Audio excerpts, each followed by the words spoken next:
Salvatore, come stai? What's going on, Sal? So much going on in the world. It's unbelievable. In the last couple of hours alone, the things that have transpired, on top of what happened with the Italian American Civil Rights League and Wait. We got to on tell people because I think outside of New York, this wasn't really getting that much press because basically what happened is our idiot mayor made this map of immigrant enclaves in New York City. And he forgot, I got to tell you something. Either it's Chinatown or Little Italy. They're the two most famous neighborhoods in New York. How could he forget Little Italy? exactly. But then there was a statement today, so we'll go back to how this happened. People saw this right away and told I'm part of the Italian American Civil Rights League. They told the president, and then I got it. He sends this to me and goes, "What's this? We got to respond." And Italian American Civil Rights League wrote a letter, and they wrote a letter in regards to it. You can find it on on either X or Instagram. So the Italian American Civil Rights League writes a whole letter, and it's a disgrace that this even happened. Right out of all these neighborhoods, I see three Chinatowns, three little Africas, a little Mexico, a little Ecuador, a little Palestine. You don't see any Irish neighborhood, any Jewish neighborhood, and definitely the most famous one being Little Italy. So that wasn't on there. So they wrote this letter and it literally went viral into the next morning. I did my show and there was a bunch of statements out, WABC radio, all these people jumped all over because it's really like, I don't know. Could he be that naive? But that's not really what happens because, as you know, as the mayor or the president, you have staffers underneath you, and these people are tasked with doing these tedious things because there's no way the person in charge, it's like saying Trump as a president knows every little, no, he would never know what's going on with the entire, that's why you have a cabinet and all these people. So same thing with the mayor. So this map is actually an enclave map, is actually for tourists. So if you're a tourist, you would get these maps, and this is how you would go around in the city. This immigrant enclave, it shows you. I mean, look, Staten Island has more than two immigrant enclaves, which is crazy. So they left a But lot out. no one's going to Staten Island to go to Little Africa. Like, who's ever heard of that? It's Yeah, ridiculous. I never heard of it myself. I know it's a community, but I wouldn't say it's Little Africa. I don't see them celebrating when Africa's playing in the World Cup or something. So uh, they did this map. We came out with this statement, and then here's the thing. I'm sure the mayor's staffers, like I said, before everyone says he's a lot of things, a lot of people have a lot of emotions, and I get it. And that comes with the territory. Me personally, I can't blame him personally because I know as the head of an agency, same thing like Soccer Mom, who runs the police department. Yeah, she also knows nothing. She knows nothing, but you have to if you have people that you task responsibilities to, and they mess up in your administration or your agency, they need to be dealt with. Now you're the head, and you got to come out and correct these things. So I really honestly don't think this guy knows, and he didn't even know about this stupid map. To be honest, this guy he doesn't even know that a building was about to collapse in New York City this week. Okay, so his staffers and people administration, him himself, I've been told, watches the Sal Greco show. Now, I mentioned this on the show. I also wrote an article about it. I made a video about it. So, and he's tagged in it, and his people see this. And I understand through the grapevine of sources, that's how he came to learn about this situation. And then you have the video in front of you. He addressed that this morning. That actually, when he in that little press conference in the 10-second clip or whatever, he actually stated that that enclave map he inherited by your favorite former mayor who did this map in 2023, and his staffers or whatever, they didn't make too many changes to it and are now going to add. If you want to listen to it, that's what he was talking about. So this thing seems to be that were left resolved. off that list, and if the city plans to add more, which other neighborhoods do you think should be added? Yeah. So this map was initially created by the prior administration in 2023. And when we inherited it, we added a few additional neighborhoods. It's clearly not an exhaustive list of the more than 200 ethnic communities that call our city home. And we're going to be making additional changes This in the is future such to reflect that. stupidity, though, Sal. I mean, no one has ever heard, no one's coming to New York to go to Little Africa. You go to Little Italy, you go to the restaurants, you go to Chinatown. I'm sure there are these there's one street that says Little Brazil. There's like 5 restaurants on there. And everybody needs their, little neighborhood. It's like, come on, what is this, kindergarten? Everybody gets a trophy? Whoops, what happened? We lost your sound. Sal, what happened to your sound? You still there? How did we lose your sound?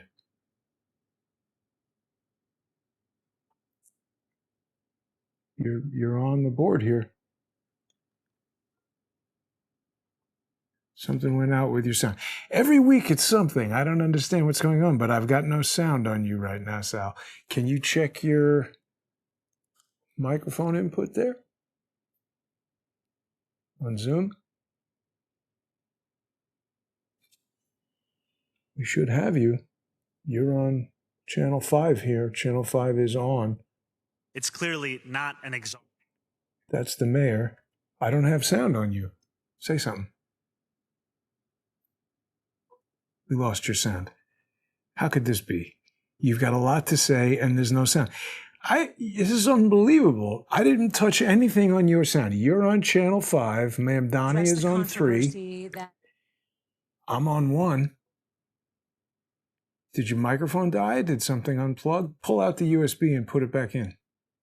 And then check Zoom and make sure we've got Zoom. While Sal is working on the sound there, it's important that people remember we're going to resolve this, and then we'll be back right after this for our sponsor exclusive segment on thesalgreco.substack.com. Do we have sound on you, Sal? How about now? Now we do. There you go. So there, see, finally, it's not my fault. No, it's not your fault, but there's always something crazy going on. A microphone, it's always something. But yeah, you guys go to salgreco.substack.com. You could also go to salgreco.com. Also follow us. You can subscribe on X on @thesalgreco, and you'll get the same sponsor exclusive after this show. But salgreco.com has a lot of stuff. There's articles, there's apparel that you could donate there. That goes a long way because we're in the fight together. But you get your hairbag shirt. Yeah. You want to be a Fugazi, you have all the, You always know that someone loves my foreign language pronunciation when I say hello in that language and they continue in English. Yeah. Yeah, but like I said, so I think his staffers or something made him aware, and that's what Mamdani cleared it up.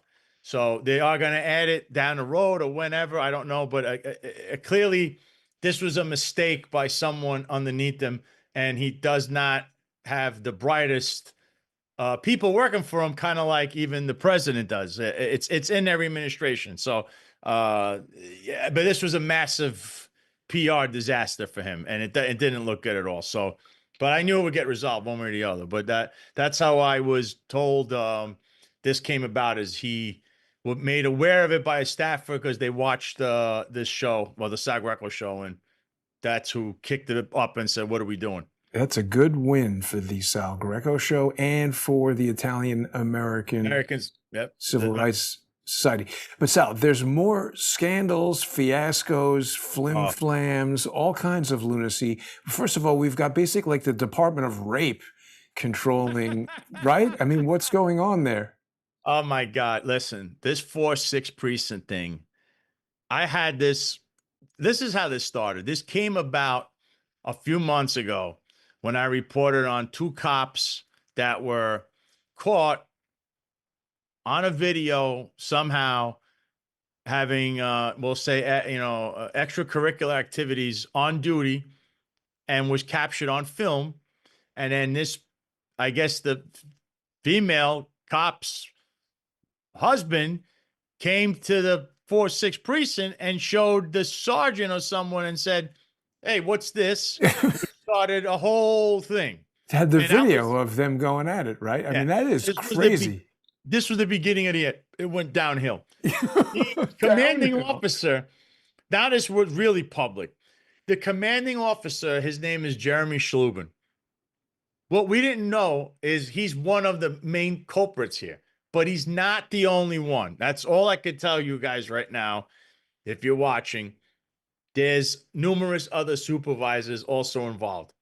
They just, the NYPD and the soccer mom are trying to make this act tell you as if, okay, it's just one person, because they want minimal amount of damage here, because obviously who does this fall on? The soccer mom. Why? He was alleged to have had a try to actually allegedly rape this female officer. And their excuse is, well, she's a nut job. See how they like to do this? You're crazy. You're alleging these things. You're crazy. You're crazy. So in doing so, this female actually spoke to Internal Affairs, called the Bronx District Attorney, and for 18 months, this guy was still the commanding officer, still had a gun and shield, and also was involved with other females. He had another place, apparently, he did things at, not just the 4-6 precinct. There's some other place across the street, another place, another precinct. This is pure madness. And Jason, there's other supervisors that are doing the same thing with other police officers there. The fraternizing is out of control, which is why we call it a frat house. So the 4-6 precinct came onto the Sal Greco show's radar almost by, just by chance, that those two cops, who they just happened to be two cops. Oh, and that female cop that was involved in that, it was really a tryst. There's a sergeant involved in the middle of that. Somehow you never heard about that guy, though. He's, I won't say a scapegoat, because it's awful what this guy did. But this is the Jeffrey Madry effect. Because, first of all, he wasn't modified or suspended until the attorney for the person involved as a victim, John Scola, did the most brilliant thing that's ever happened. He filed a temporary restraining order, which means the NYPD then, the court is going to ask the police department, well, listen, you're right. She's terrified of this guy. He's her boss. We need to take his guns and shield, Ooh, because look at the settlements. This guy's got a long list of lawsuits. This one's going to be the worst one. Trust me. So the temporary restraining order, the TRO, $240,000 settlement. What did he do? From the district court. Wow. Yeah, Southern District. But this thing, with him, this is a big problem. The fact that they had to use a TRO, this is the first time I've ever seen this. That's how this case then became, well, we have to modify him, because he was never going to get modified. He was actually promoted. He went from the 4-6 to the Bronx Patrol Bureau. He actually moved up despite these allegations and investigations from Internal Affairs and the Bronx DA allegedly, but they didn't do anything for 18 months plus. Then they moved on it. It went public. I made it public. The TRO hit, and then bam. So now they had to do something. So they used they modified him, right? And then he ran to put his retirement papers in. So you have 30 days from the moment you put your papers in for the police commissioner to stop you, or you just walk out, you leave without a good guy letter while you're under investigation. So, but hang on a minute. Explain that to us. So he's doing that because what? Then he's no longer subject to police investigation. Yeah. He's got to. So he. Correct me if I understand this. So when you are in the NYPD and an investigation like this occurs, there's certain rights that you do not have as compared to a normal citizen being charged. So he's leaving, you think, perhaps because that at least suggests that he knows that he's guilty and he feels like he'd have a better chance of beating the charges as a civilian than he would as a cop. Is that it? Well, he was trying to run out the door with his pension because he had over 20 years on. You're always guaranteed your pension as long as you're not convicted of a felony Oh. or official misconduct. So now Wow. getting But back to wait, him wait. being- Also, Sal, so they're saying that so sued for sexual assault. Anyone can sue anyone for anything. I'm not minimizing the nature of a sexual assault, but it's a civil action brought by an individual. Isn't it correct that if he's hit with a rape charge, that implies he's being criminally charged for rape months after being sued? This suggests that an investigation was ongoing and they found sufficient evidence to bring the criminal charge, right? Yeah, it was a grand jury. I actually have the paperwork for that. But going back to his modification status, he was trying to leave the job while modified to get his 20-year pension. But in between this, you have 30 days from the day you do it to at the end, the police commissioner, if she doesn't stop him, the soccer mom, he walks away free with his pension. They actually stopped him and suspended him, which means you're up a canal there with no paddles. So what happened is he got suspended, and we got word. We were the first to say this, that there was a grand jury going on, and in the middle of July, you would hear that more than likely he was going to be indicted. And the indictment is here. What this guy did, I mean, listen, it's awful. But what's going on in this entire place, I wrote about something that yesterday there was another lawsuit. So this is unbelievable, Jason, in this precinct. The guy that replaced him as commanding officer, which was handpicked by the soccer mom. Because remember, all of this went on as she is the police commissioner. So the investigation is hers, and Thompson of the chief internal affairs is fraternizing with his little first grade detective and everything going on over there. She's overseeing all of this, right? Nothing happens to him. He's actually getting promoted. So she's clearly either doing one of these or she's going along with it. It's one of the three things. But she replaces him with this guy named Juan Moran, a guy from internal affairs. He came from where Thompson was. This guy got sued from 3 females. He's doing the same thing this guy was doing. So now I believe he was transferred. I'm waiting to I believe he was officially transferred. And now he's facing the same issue. That's it right there. He's facing the same issue this guy just did. And now, literally, you might have a second inspector getting indicted for the same shenanigans and the same crazy behavior. And it's widespread, Jason. The 4-6 precinct is a disaster. It's literally inside out. It's everything going on there is a train wreck. And this is the soccer mom's pick. She put this person there. And she also had this other guy there and did nothing about it. And it's 3 females. And they also not even there. One of them got transferred. It's so much stuff. And Jason, it's every day. This police department it's run disastrously. This woman is not fit to be the police commissioner. And last week we were detailing all her own conflict of interest. 10-4 Holdings, Duramax Holdings, Auto Holdings, her husband involved with 10-4 Holdings. And then the bomb squad and the money, and then the police foundation, the pension fund. She's in the middle of the open bin with the sanitation. This thing, she just either resigns or gets removed. I'm just telling you from face value, anyone who tries to look at this objectively, Jason, how do you not say the head of the agency doesn't know how to control anything underneath them and needs to be replaced because they're not doing anything to replace anyone else? Like all these problems, Jason, you wouldn't think we need to replace executives. We need to do something. Oh, yeah. Everybody keeps their jobs and it's like nothing goes on. Nobody does anything. Protect the system. That's not working here, Jason. It's a disaster. This is going to cost New York City millions of dollars in litigation. Well, also people are getting raped. I mean, this is the People are cops. victims of crimes and fucking. You have potential rapes. You got rapists running the cops. It's a very. Did you see the guy that got arrested yesterday because he allegedly was raping someone in his circle, and he works at the legal relative? bureau. They said, right? Yeah, Acosta. And I'll tell you what. You know what that is?